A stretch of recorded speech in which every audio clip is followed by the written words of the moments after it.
అందరికీ నమస్కారం. Welcome to Leo news. ముఖ్యమంత్రి చంద్రబాబు నాయుడు గారు, అదేవిధంగా దగ్గుపాటి వెంకటేశ్వరరావు గారు, వీళ్ళిద్దరూ కూడా తోడలుళ్ళు.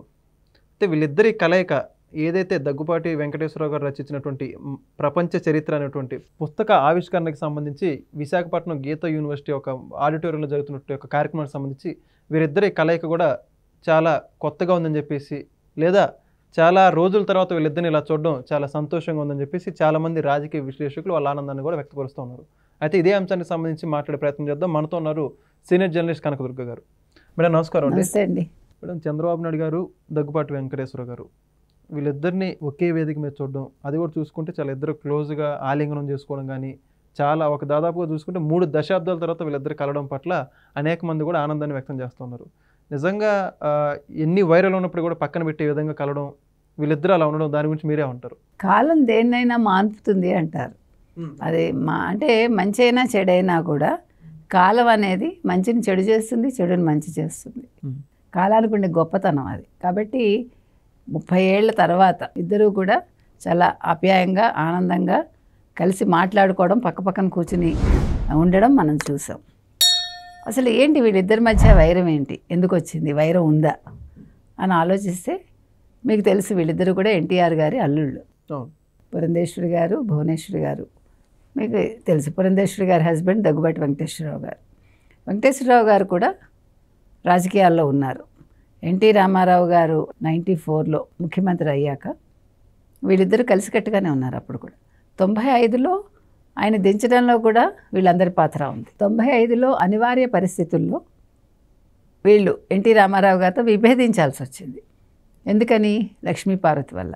లక్ష్మీపార్వతి ముఖ్యమంత్రి కావాలనుకోవడం, ఎన్టీ రామారావు గారు అన్ని రకాలుగా మానసికంగా శారీరకంగా కూడా ఆవిడ మీద ఆధారపడడం, దాంతో ఆవిడ దాన్ని అంటే తనకు అనుకూలంగా మార్చుకుని లక్ష్మీపార్వతి తను ముఖ్యమంత్రి అయిపోయి అందరినీ పక్కన పెట్టాలనుకుని ముందు రోజు రాత్రి అన్నీ ప్రిపేర్ చేయడం లిస్టు.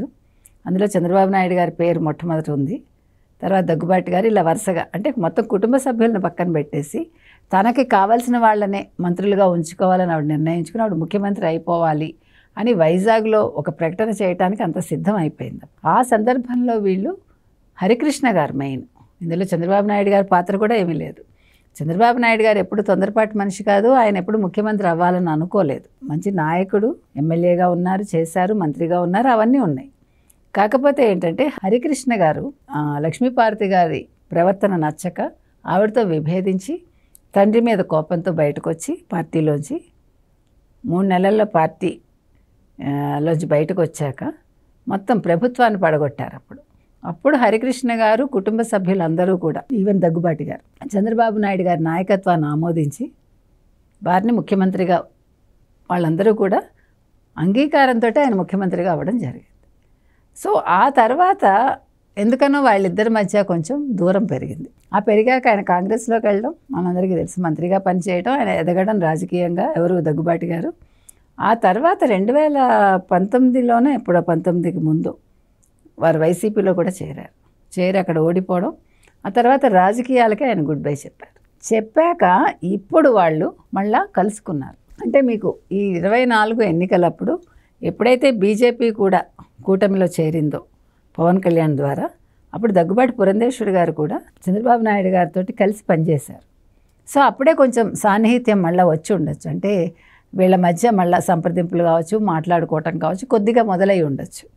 సో మొన్న సోమవారం చంద్రబాబు నాయుడు గారిని దగ్గుబాటి వెంకటేశ్వరరావు గారు వెళ్ళి కలిసి 5 నిమిషాలు అనుకున్నది 45 నిమిషాలు అయ్యి వాళ్ళు ఆప్యాయంగా మాట్లాడుకోవడం, దగ్గుబాటి వెంకటేశ్వరరావు గారి గురించి చంద్రబాబు నాయుడు గారు వివరంగా తెలుసుకోవటం, అంటే ఆయన ఎలా కాలక్షేపం చేస్తున్నారు, ఎలా సమయాన్ని గడుపుతున్నారు, ఎలా ఆనందంగా జీవిస్తున్నారు, అవన్నీ తెలుసుకుని ఇవాళ ఈ పుస్తక కార్యక్రమానికి ఆది నుంచి నేటి వరకు అనే ఈ ప్రపంచ చరిత్ర పుస్తకాన్ని ఈయన ఆవిష్కరించడానికి ఒప్పుకోవటం, ఇవాళ వెంకయ్య నాయుడు గారు, చంద్రబాబు నాయుడు గారు, పురంధేశ్వరి గారు, నిర్మలా సీతారామన్ గారు, వెంకయ్య నాయుడు గారు, వీళ్ళందరి సమక్షంలో భరత్ గారు, ఎంపీ భరత్ గారు, గీతం యూనివర్సిటీలో ఈ కార్యక్రమం జరిగినప్పుడు చంద్రబాబు నాయుడు గారు చాలా జోవియల్గా మాట్లాడారు.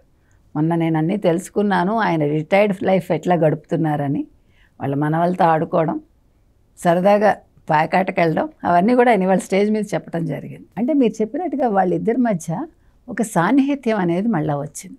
అంటే విభేదాలు సమసిపోయి, ఇప్పుడు ఎందుకంటే రాజకీయంలో మనం ఎప్పుడూ చెప్పుకునేదే నో శాశ్వత మిత్రులు, నో శాశ్వత శత్రువులు. అందులో ఇక్కడ రిలేషన్ కూడా ఉంది.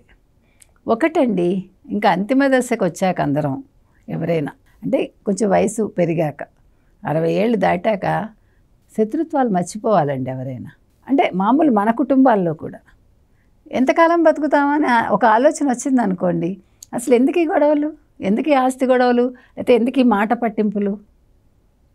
ఏమవుతుంది, నాకంటే పెద్దవాడు మాట అన్నాడు అనుకుంటే మాట మీద పడదు అనే ఒక భావన వచ్చింది అనుకోండి, ఈ గొడవలే ఉండవు. ఈ మానసికంగా ఈ వేదన ఉంటుంది చూశారు, అది ఎవడు తీర్చలేడు. దానివల్ల ఆరోగ్యం పాడవుతుంది. దానికంట సర్లే అంటే అన్నాడులే, మనవాడే కదా, మన మిత్రుడే కదా అనుకుంటే శత్రువులు కూడా మిత్రులు అయిపోతారు. ఇప్పుడు మిత్రులు అయ్యారు, ఎందుకంటే వీళ్ళ మధ్య అంత పెద్ద గొడవలు ఏం లేవు. యాక్చువల్లీ స్పీకింగ్ అంటే ఈయన ముఖ్యమంత్రి అయ్యాక దగ్గుబాటి వెంకటేశ్వరరావు గారికి ఎవరైనా ఎక్కించి ఉండొచ్చు, మీరు కూడా మరి అల్లుడు కదా, మీరు కూడా ముఖ్యమంత్రి కావచ్చు కదా అని. ఇక్కడ ముఖ్యమంత్రి అవ్వడం అనేది ఎవరి చేతుల్లో ఉండదండి, అదొక డెస్టినీ.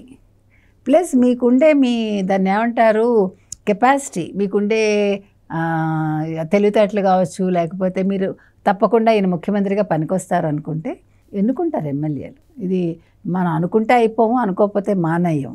సో చంద్రబాబు నాయుడు గారిని వాళ్ళ కుటుంబ సభ్యులే కావాలనుకున్నారు, హరికృష్ణ గారు కావాలనుకున్నారు. మొత్తం ఇప్పుడు మీరు తీసుకుంటే కనుకైతే ఎన్టీఆర్ గారి చిన్న కుటుంబం అండి, అంతమంది కొడుకులు ఉన్నారు, అంతమంది అల్లుళ్ళు ఉన్నారు, అంతమంది కూతుళ్ళు ఉన్నారు. బట్ స్టిల్ చంద్రబాబు నాయుడిని కోరుకున్నారుగా అందరూ. ఎవరో ఒకరు మేమవుతామంటే మేమవుతామని దెబ్బలాడచ్చుగా. వాళ్ళకి ఆయనలో ఉండే సమర్థత నచ్చింది కాబట్టి ఒప్పుకున్నారు. అది దగ్గుబాటి గారికి మరి ఆయన కినుకు వహించారో మనకి తెలియదు ఇవన్నీ. అందుకని మరి ఆ గ్యాప్ పెరిగిందా లేదు. ఇప్పుడు మీకు కొంచెం చిన్న బాధ ఉందనుకోండి, మామూలుగా ఏదైనా పక్కవాడిని కొంచెం ఆజ్యం పోస్తాడు, ఆ ఆజ్యం పోసాక అది మండుతుంది. సో ఇవాళ మంటలన్నీ చల్లారిపోయి ఉండొచ్చు. ఇప్పుడు చంద్రబాబు నాయుడు గారిని అందరూ కూడా మనస్ఫూర్తిగా అంగీకరించారు, ముఖ్యమంత్రిగా ఒక కుటుంబ సభ్యుడిగా భావిస్తున్నారు. పార్టీ కూడా ఆయన ఫుల్గా ఆయన చేతుల్లోకి వెళ్ళిపోయింది వాళ్ళ తెలుగుదేశం అనేది. ఎన్టీ రామారావు గారు 12 ఏళ్ళలో 13 ఏళ్ళలో పార్టీ నిర్వహిస్తే ఇంచుమించు 30 సంవత్సరాలుగా చంద్రబాబు నాయుడు గారి చేతుల్లోనే ఉంది పార్టీ ఇంకా దినదినాభివృద్ధి చెందుతోంది. మొన్న 1 కోటి సభ్యత్వాలు చేసుకుని ఈరోజు ఒక రికార్డ్ బ్రేక్ అయింది. అందుకని అది ఎందుకు ఎవరికి ఎలా వెళ్తుంది అనేది ఎవరని చెప్పలేమండి, అది కాలమే చెప్తుంది. వాళ్ళ ప్రతిభ కావచ్చు, వాళ్ళకుండే దాన్ని ఏమంటారు తలరాత కావచ్చు, వాళ్ళని ఉన్నత స్థితికి తీసుకెళ్తుంది. అది చూసి మనం బాధపడకూడదు. చుట్టాలు వీళ్ళు, బంధువులు ఇవాళ మిత్రులు, స్నేహితులు, వీళ్ళిద్దరూ అన్నీ కదా. సో వీళ్ళు కలిసిమెలిసి ఇలాగే ఉండాలని కోరుకుందామండి. ఈ పుస్తకం కూడా అందరి మన్ననలు పొందాలని మనం ఆశిద్దాం. Thank you. Thank you.